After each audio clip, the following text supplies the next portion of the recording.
Hey everybody, welcome to Margaret being Margaret. I have been outside doing yard work and I'm going to throw that on at the end of this little video, but I want to have a chat. A couple of updates. The boiler man was here yesterday. I'll put a picture up of what was broken on the boiler. I am so lucky that the house didn't burn down. And I mean that sincerely. When you see the picture, it'll be up right here. Right here.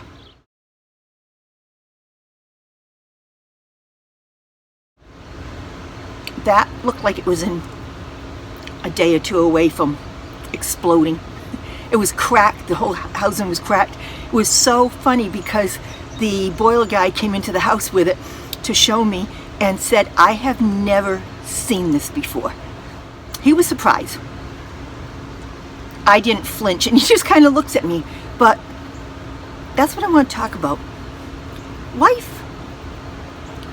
I don't know. You know, it has these ups and downs, these hills and valleys, and I will honestly tell you, I have never had a mountaintop moment, but I make my own every single day. My life, for some reason, and anyone who knows me or has known me over the years will tell you the same exact story. There is something in my universe, my aura, my spirit, my I don't know what. I always say I give off electrical impulses that are very strange because my life has always been, other people see it as chaotic. I see it as normal. It's never dull. It's never even. It's always a daily hiccup, hiccup, hiccup, hiccup. And I just ride with it because I'm aware of it. But I put that picture up on Facebook yesterday and my friends are appalled. Like, again? More? How are you doing this? For me, it's, all right, you take the punch. You take the punch, you duck where you can, and you just keep moving. I don't mind it, and it's not a complaint, but it is very strange, and I'm aware of that. You know, I laugh and people think I'm kidding, but when the kids were small and I was nursing, you know, one of the hints they give you is put a watch on your hand so you know which side you left off nursing on. I know, TMI. But if I wore my watch on my left hand, it ran fast. And if I put my watch on my right hand, it ran slow all my life. That's why I always say it's electrical impulses. If I go into a self-checkout, it's not going to work. And we laugh about that, but everybody knows not to let me go to a self-checkout. I give off something. I'm going to go with it's a positive something. It's just very strange. It's just very strange. So, he replaced that piece on the boiler. But my lakefront property, it's not even lakefront anymore. My house is now on the lake. There's a lot more water down there. I'm just waiting for it to reach the sump pump, but it's still a day away from that. It was not the new water heater that we just put in for my house. It's the water heater for the tenant. That let go. The guy's going to replace that. We're talking another couple grand. That will be either tomorrow or Friday as soon as he can get to it, which is why the lake is getting big enough to stock right now. And I'm just ignoring it. What are you going to do? I sit down there and watch? I'm thinking of sitting down there and fishing. But I'd be afraid of what I could catch. So that's the update on this week's calamities. While I was sitting here today, you know, thinking about all that stuff and laughing about how everybody else gets so upset about my life, but I don't, I was reading a couple of things and thinking about why I'm like I am, and it is just because of the life that I was given or somehow have created for myself. I came across a couple of things that I wanted to talk about. I think I've talked about, I used to travel nationally and give seminars on cosmetology, more the business end of how to run a business. One of the things that I've said before is I ran into a lot of really smart people over the years who, and I'm like a sponge, I just absorb. Many years ago, I'm talking 80s, I was listening to another speaker on the stage who talked about the word can't. and how it's a 4-letter word. My kids were very small, and I adopted this right away. Can't is a 4-letter word. We weren't allowed to use it in our house because there's nothing you can't do. Now, I can't fly without a helicopter or an airplane, but I don't know that humans can't. Aerodynamically, no. At some point in time, I'm sure there'll be a way. My kids would say, I can't do it, Ma.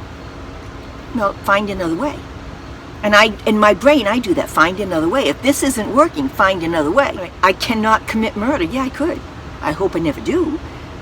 Piss me off once too often, and we'll test that theory. And the other thing is shouldn't. You shouldn't do that. You shouldn't do this. This shouldn't be happening. And I have always taught in my seminars and in my salon, imagine it's July and it's 90 degrees out and it's snowing. Well, it shouldn't be snowing. It is. Obviously, it should be because it is. And I use that analogy in my head all the time when I say, this shouldn't happen. Well, obviously it should. It's your life path. My life path is all uphill. It's got a whole lot of rocks in it. But that's also the path I enjoy. Now, which came first, chicken or the egg? Do I enjoy it for the challenge of it? Or have I learned to enjoy it because that's all I got? I don't know. Does it matter? As long as I enjoy it. So many things that you wish you could go back and tell yourself. Now, every single older person has these thoughts. I'm not alone, you're not alone. And we think about all the time we wasted, all the angst we had. Why? Because it was. Because it is. I don't think humans, most of us anyway, are equipped to not have regrets or not second guess ourselves. I will use me. Oh, I wish I could have relaxed a little more. I'm not even that relaxed now. What am I talking about? Maybe I should stay in the moment and figure this out. Back then I could not. That's like saying can't. Could I have? We don't know. Should I have? Obviously not, because if I should have, I would have. I watch all the young people today in life. I truly don't think it's a lot tougher than we had it. I think it's a lot different, and the struggles are different, but the basis of all struggles is the same. Trying to keep your family safe, trying to put food on the table, trying to raise your children to the best of your ability. The how has changed somewhat. Don't you wish you could sit down the generation coming up and explain to them what they're doing to themselves? Now, I know it won't happen because our elders would have done anything to help us and we wouldn't let them. You dig in and you think you're the only one in the world with the answers. At least I'm speaking for myself. I was online today. I came across this site, the Raven Wolf. I think I'm in love. I don't know who it is. I'll have to do some more research on it. But there's so many good stories, and the author says the Raven Wolf. And I'm going to find it enlightening. I won't read it all to you because I don't know if I have the right to. One of the things that I got out of this, and one of the phrases was, stop the can'ts that you've made yourself believe. Stop shrinking yourself. I love this, shrinking yourself for the expectations of you or others, or from fear. I think that really summed up my whole life. The shrinking yourself because you're too much, or shrinking yourself because you want to fit other people's expectations, or shrinking yourself from fear. And I love the visual of stop shrinking yourself. I think some of that is aging because I feel like I'm coming into myself. I'd say I feel like I'm expanding, but that would be this way, and we're not going there today. One of the other things, there was a picture that said, behind every strong woman is a story that didn't give her a choice. Gosh, I love that. And it is for all of us, men and women. Your story was written by you, and in many ways, your reactions to things made the choices, and you made do the best you could. That's how I feel. Now, am I wrong? 90% of the time we know I'm wrong. But I'm so comfortable in this stage of life, the shrinking yourself to other people's expectations. I grew up with some pretty close friends. I called them friends back then. Now the best I'm going to give you is friendly acquaintances. Because I was always in my box. I was expected to be opinionated, standoffish. I'm going to use another word, but I'm going to tell you the story of why. Last summer, a bunch of us got together from school. 8, 10 girls. A couple of them were my very good friends. And they're sitting there talking things, and a lot of it was how much money they had in some way, shape, or form, even though they would probably say they didn't say it. And maybe I'm projecting, it's very possible. But I tried to turn the conversation and said, how have we changed most since high school? Because some of them I haven't seen in 20 years. One of my closest friends sitting next to me that has known me all my life and directly across from me said, well, Margaret, you haven't changed at all. I apologize for the language. You were a bitch when you were younger, and you're still a bitch. And she said it with a smile. But she meant it. And I knew it. And I sat there and took it. I did have a comeback. I said, well, if I really were a bitch, I would say that you can be a bitch sometimes too, but I wouldn't do that because I'm not a bitch, so I wouldn't say that. And I just smiled and let it go. It rankled me. And the other girl agreed with her. When they say, call me that, it's because I always stood up for what was right. Now, was I always right? No. And it was never standing up for myself. I always stood up for everybody else. And I was very protective of those I care about. I'm not subtle. Never been accused of being subtle. And it's okay with me then, it's okay with me now, because I just feel I take a shortcut and say what most of us are thinking.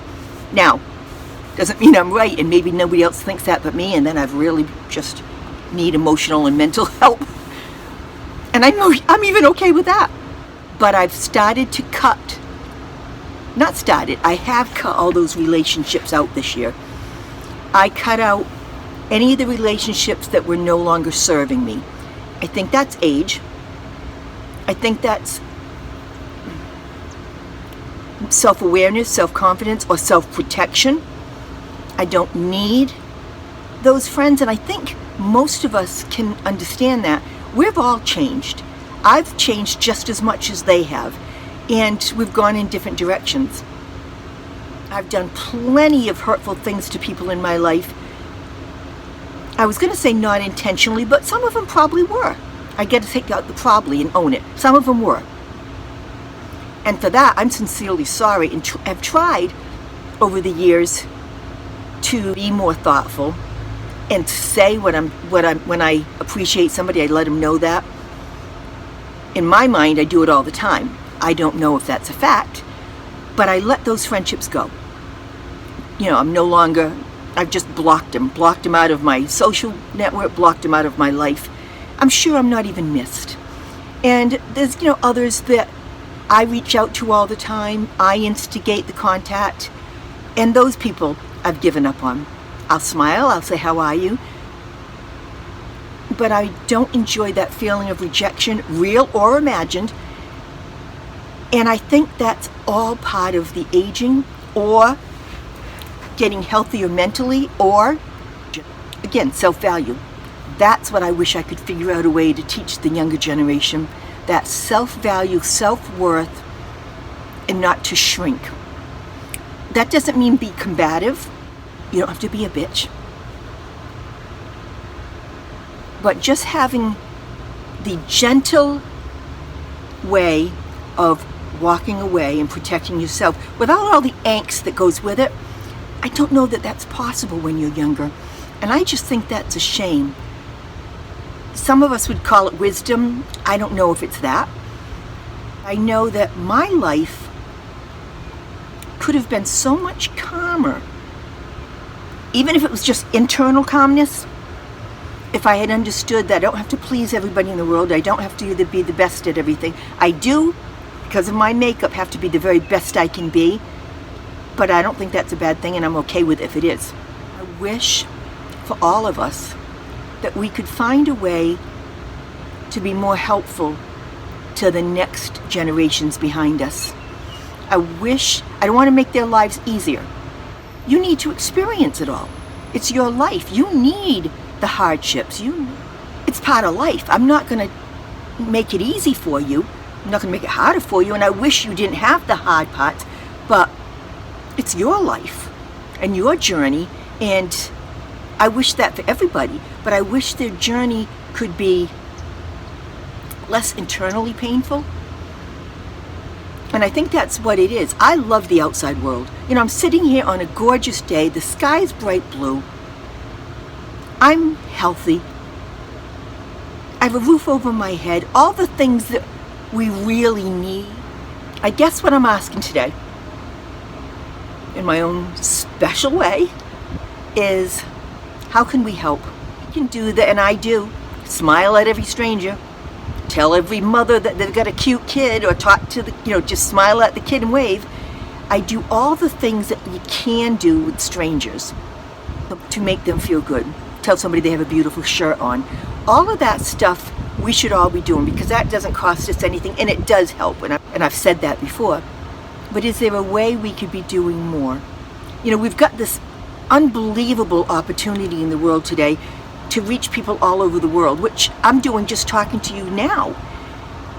Shouldn't we be able to do more with it? Shouldn't we find a way, or shouldn't I find a way, because I'm all about thinking I can do everything, to help the next generation take it down a notch?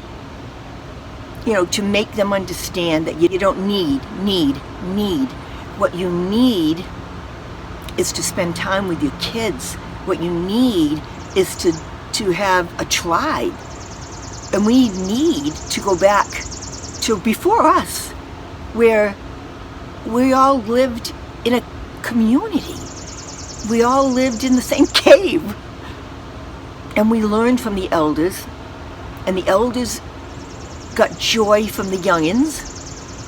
And I want to find a way to bring that back, because I think the generations under us are in trouble.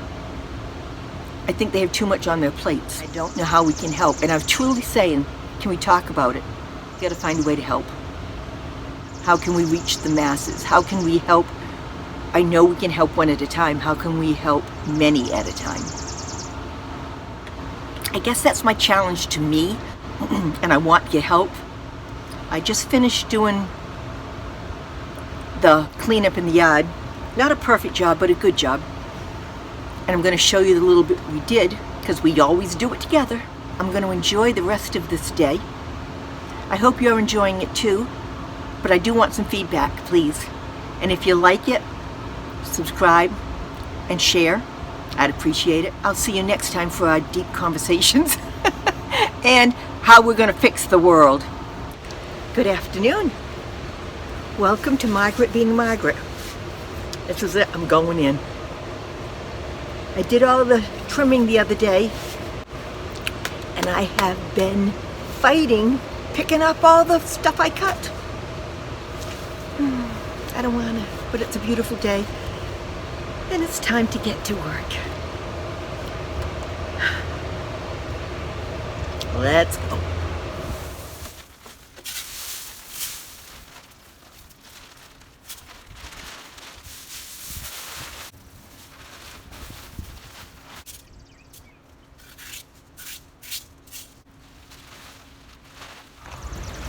Gosh, just that little bit, and I'm out of breath. Fix the fat roll. Hang on. It's about 72, 73 outside. The air is beautiful. Inside, with the windows closed and only that door open in my bedroom, it's 67.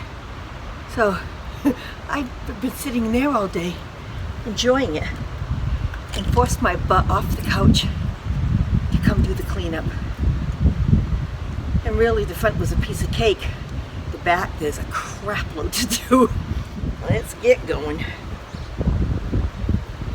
Once you figure out how to get yourself dressed.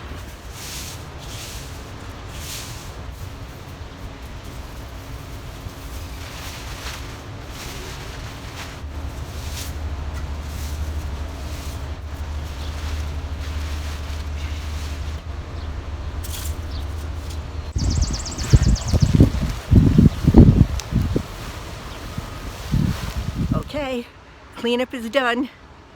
I'm a sweaty mess.